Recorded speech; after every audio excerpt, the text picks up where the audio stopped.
anunciaba Mauricio, está con nosotros ya en el estudio de ADN hoy el ministro del Interior Álvaro Elizalde. Ministro, harto tema que conversar, bienvenido, buenos días. Buenos días, ¿cómo están ustedes? Gracias por acompañarnos. Viene llegando, estuvo con el presidente ayer en Colchán, en el norte, sí, con llegamos esta serie ayer de en la anuncios noche. en materia migratoria. Efectivamente estuvimos en Tarapacá, en la región de Tarapacá, en Colchane. Oiga, ya dábamos cuenta, digamos, de todos estos anuncios que hizo ayer el presidente en materia migratoria, pero quiero entrar de inmediato en materia porque nos queda poquito tiempo. José Antonio Kast, aludido varias veces, ya vamos a estar en detalle de otros temas, pero respecto de este asunto en particular, ayer en una conferencia de prensa vuelve a acusar de que el presidente Boric falta la verdad, dice. Más de 125.000 inmigrantes ilegales han ingresado a Chile de forma clandestina durante su gobierno, lo que convierte a este gobierno, ministro, en el más fracasado en materia de control migratorio, dice Kast. Bueno, esa afirmación no corresponde a la realidad. Toda vez que si uno analiza las cifras en lo que respecta a migración irregular y particularmente a ingreso por paso no habilitado, bueno, el peor año fue el año 2021, antes de que asumiera el presidente Boric. Ese año se registraron, de acuerdo al reporte de la Policía de Investigaciones, en términos de autodenuncia y denuncia, 56.586 casos. 56.586 casos. Producto de las medidas que ha adoptado el gobierno, hubo una baja significativa al año 2024, con 29.269 casos. Pasamos de 56.000 a 29.000. Ya, pero estos 125.000 inmigrantes ilegales a los que aluda Kast no son, ¿verdad? Lo que pasa es que efectivamente hubo un descontrol de fronteras que obligó al gobierno, en su primera etapa, a adoptar una serie de medidas. Se aprobó una reforma constitucional que permitió el despliegue de las Fuerzas Armadas y se realizó la inversión. Ayer se mostró todas las nuevas herramientas que disponen las Fuerzas Armadas para colaborar a la labor que realiza la PDI y Carabineros. Y eso ha permitido, en primer lugar, reducir los ingresos irregulares y, en segundo lugar, aumentar la capacidad de detección en la frontera. Antes teníamos frontera a ciega, ahora tenemos, por ejemplo, puestos de observación fronterizo, día y noche, las 24 horas del día, con tecnología de punta. Hay, por ejemplo, cosas tan simples como vehículos idóneos para el trabajo que realizan las Fuerzas Armadas en la zona, porque los que tenían habían sido adquiridos para finalidades distintas. Ayer se dio cuenta de la tercera etapa ya del Cifrón, se han invertido más de 13.000 millones de pesos, que ha permitido la adquisición de drones y por tanto tener las fronteras vigiladas y custodiadas, y el presidente de la República ha anunciado una reforma constitucional para que quien sea jefe de Estado pueda utilizar o desplegar las Fuerzas Armadas para el control fronterizo sin tener que recurrir periódicamente a la autorización del Congreso Nacional. Y las cifras así lo indican, o sea, pasamos de 56.586 casos, de acuerdo al informe de la PDI, el año 2021, el peor año, antes de que asumiera el presidente Boric, el año pasado a poco más de 29.000, y en lo que respecta a la detección de ingresos irregulares, si bien ha aumentado la capacidad de detección, porque hoy ya tenemos más puestos de observación fronteriza, tenemos despliegue de Fuerzas Armadas, etcétera, han disminuido los casos y eso significa que se están produciendo menos ingresos irregulares. Ya, ministro, las cifras están sobre la mesa, los datos del gobierno los hemos conocido reiteradamente, sobre todo a propósito de la actividad de ayer, pero hay quienes ven aquí a un presidente de la República desde la cadena nacional del presupuesto, de la que ya también hemos hablado largamente, poniéndose un traje distinto al del mandatario, que lo pone como líder de la coalición y en esa lógica haciendo campaña. Primero, en el tema fronterizo es evidente que es un tema en la carrera presidencial y en buena hora que así sea, ¿no? Primero porque vuelve a hablarle a los candidatos presidenciales y a decir quien miente, o sea, quien dice que aquí no se ha avanzado está mintiendo. Vuelve a hablar de José Antonio Kast sin mencionarlo. Y lo otro, que el tema de dejar de pasar por el Congreso y el anuncio de esta reforma constitucional se hace ¿a cuánto? A 6 meses de que termine el gobierno, por lo tanto puede no tener un futuro en el Parlamento y hay un cambio de posición que se le pedía al gobierno de hace mucho atrás y el gobierno decide hacerlo ahora en pleno periodo electoral. A ver, sobre este punto queremos ser bien claros. Se aprobó en su momento una reforma constitucional. De hecho, yo como senador soy autor de esa reforma, que permitió el despliegue de las Fuerzas Armadas y que requiere la renovación del Congreso cada 90 días.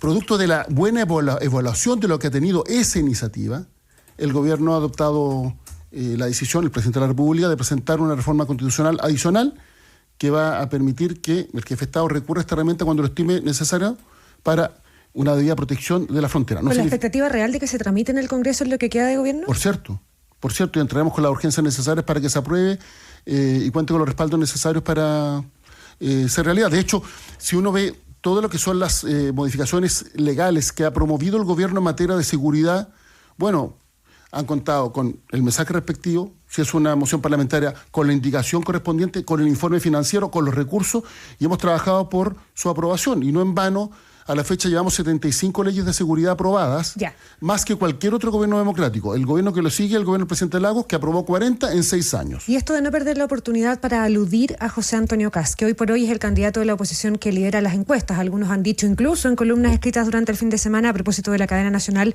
del presupuesto que el presidente Gabriel Boric parece estar empezando a ensayar el rol de líder de la futura oposición.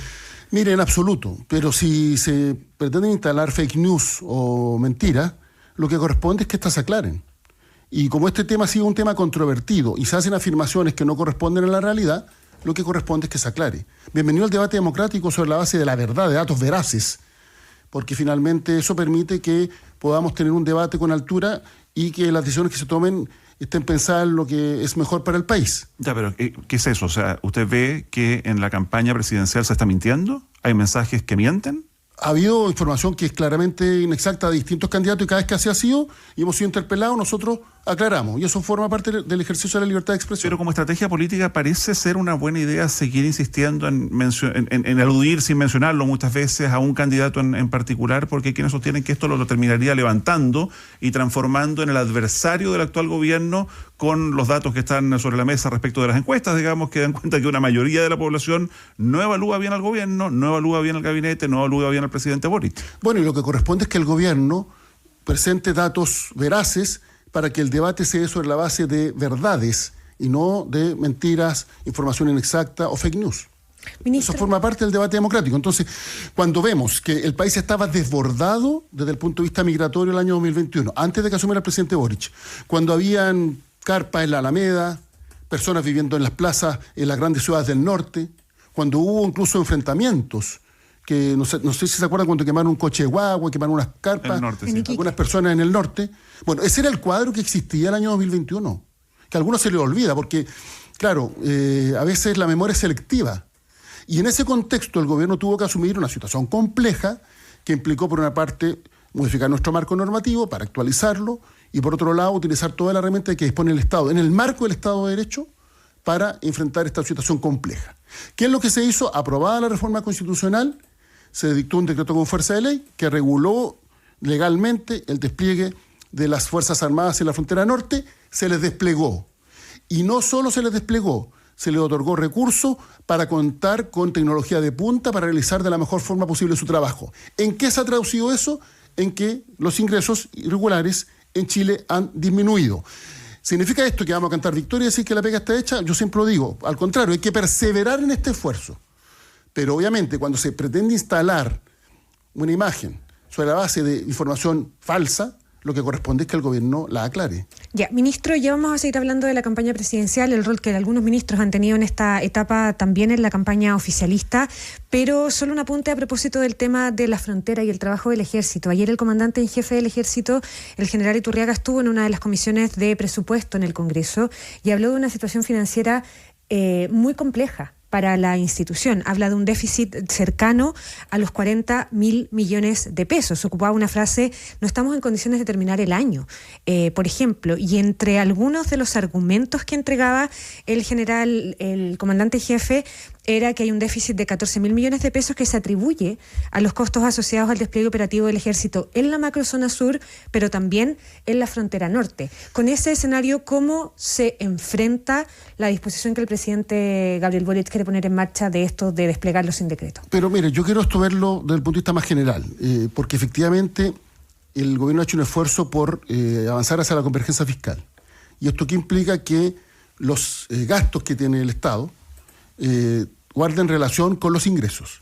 Cuando se inició el gobierno del presidente Boric, en gran medida como efecto de la pandemia, teníamos un déficit de 11 puntos. Ese era el déficit con el cual se recibió el gobierno. ¿Qué es lo que tuvo que hacer el presidente Boric y particularmente el ministro Marcel?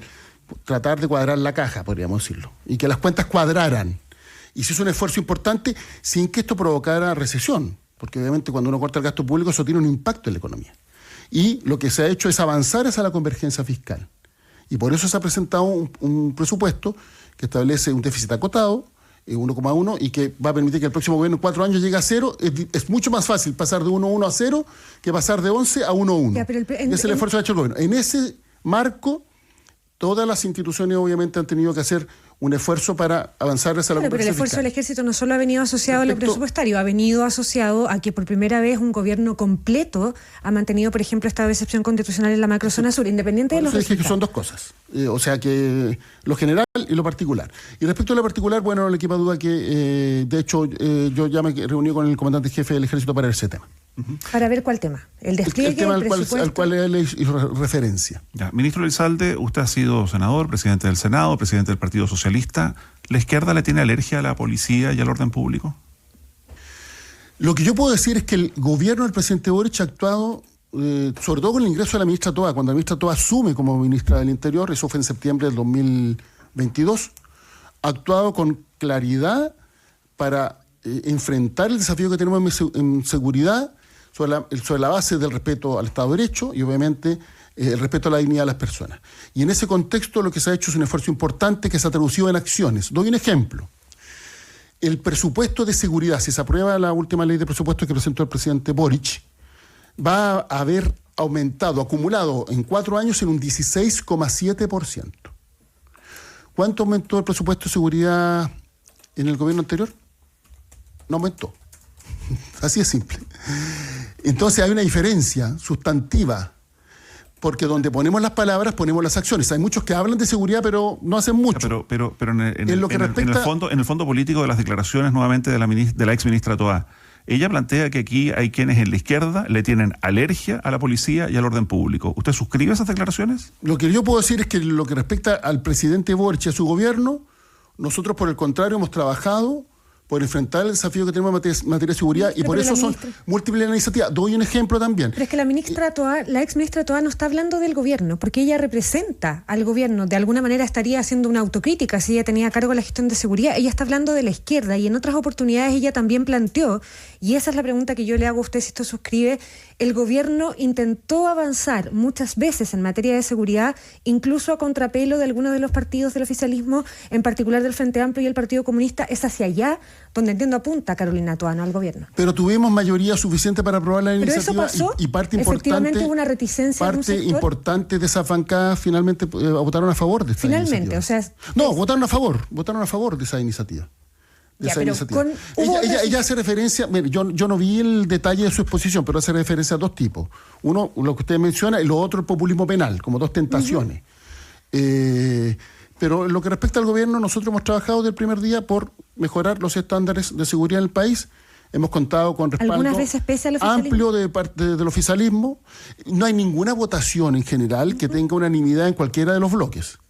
Y por tanto, tanto del oficialismo como de la oposición, no necesariamente todos concurren a lo que han suscrito, por ejemplo, sus presidentes de partido. Pero hemos construido mayoría sobre la base del diálogo democrático para avanzar en la agenda de seguridad que es muy importante para el país.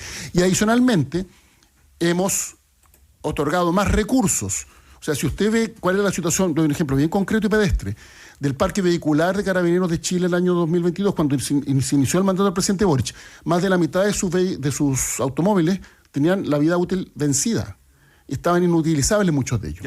Y hemos renovado a cifras de más de 1.000 vehículos por año. Y podríamos citar lo mismo respecto a las inversiones que se han hecho para adquirir tecnología de punta, para todo lo que son los peritajes para llevar adelante, el plan ECO para poder esclarecer los delitos más graves con mayor celeridad, que el propio fiscal nacional ha señalado que ha aumentado el número de imputados en delitos tan graves como los homicidios, los secuestros y otros ejemplos que podríamos... Ya comentábamos acá, ministro Elizalde, que no es primera vez que la exministra Toá se refiere a este asunto en estos términos, ya lo hizo aquí mismo en el estudio cuando fue el debate de las primarias.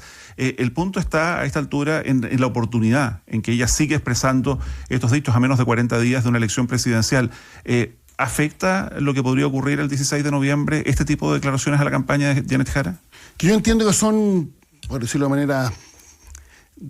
mensaje en distintos planos. Uno tiene que ver con la cosa analítica, otro tiene que ver con lo práctico. Yo me hago cargo de lo que ha sido la gestión del gobierno desde el punto de vista práctico, y lo que ha habido por parte del gobierno del presidente Boric es un avance importante, impulsando iniciativas para contar con más y mejores herramientas que nos permitan enfrentar los nuevos fenómenos delictivos y particularmente la gravedad con la cual se cometen hoy día los delitos que no forman parte de lo que era, podríamos decir, la tradición delictual de Chile en el pasado. En Chile, históricamente, el delito más común era el robo en lugar no habitado. Ese era el delito más común. Y hoy día hemos visto cómo empezaron a aumentar de manera significativa en la última década los homicidios. Y en virtud de las medidas que ha adoptado el gobierno, los homicidios han empezado a disminuir.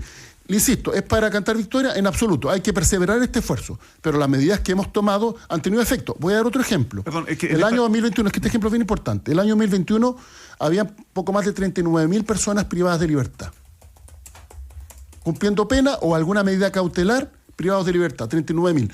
Actualmente estamos sobre 60.000.